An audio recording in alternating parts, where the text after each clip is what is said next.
आप कितना दान करते हो महत्वपूर्ण नहीं है, किस स्थिति में करते हो वो महत्वपूर्ण है।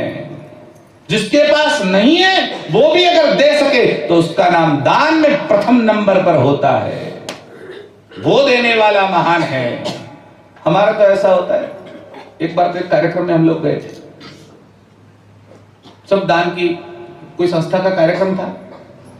लोग लिखा रहे थे मेरे 5,000, मेरे 50,000, मेरे लाख, मेरे 5 लाख। अब स्टेज पर से एक महानुभाव उद्घोषक के पास गए और अशोक भाई को जाकर बोलने लगे, मेरी ओर से 25,000 रुपये की घोषणा कर देना, लेकिन नाम नहीं बोलना है, बोलना है गुप्त दान आया है।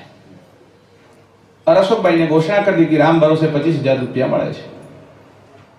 अब उससे संतोष नहीं हुआ, वो दोबारा गया, बोले ऐसा बोलिए कि जिन्होंने ये गुप्त दान किया है वो स्टेज पर ही बैठे हैं।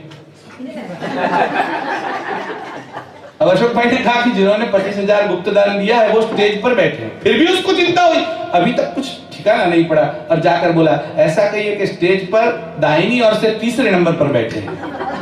अब इसे गुप्त दान कैसे कह सकते हैं? गुप्त दान का मतलब क्या है? एक हाथ देता है तो दूसरे हाथ को पता नहीं चलना चाहिए कि मैंने दान किया है, उसी का नाम गुप्त दान है। हम तो मकर संक्रांति को तिल के लड्डू बनाते हैं, उसमें कुछ डालते हैं और महाराज को कहते हैं ऐसे ही मत खा लेना, जरा खोल के देखना। फिर गुप्त दान कहां है? गुप्त दान तो तब होता है, और दान में गुप्त दान का विशेष महत्व है।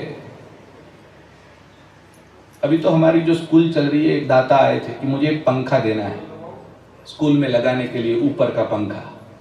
हमने कहा अच्छी बात है, ले आइएगा। वो पंखा लेकर आए।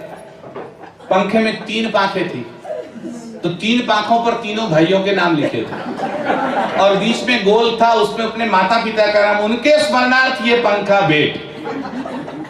मैंने कहा इससे तो न देते तो अच्छा था।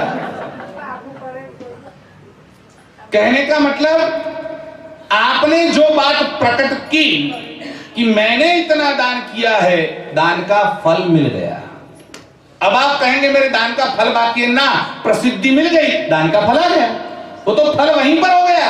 अगर दान में नाम नहीं बोलते हैं तभी उस दान का फल जन्मांतर में जमा होता है, मृत्यु के उपरांत उसका परिणाम मिलता है।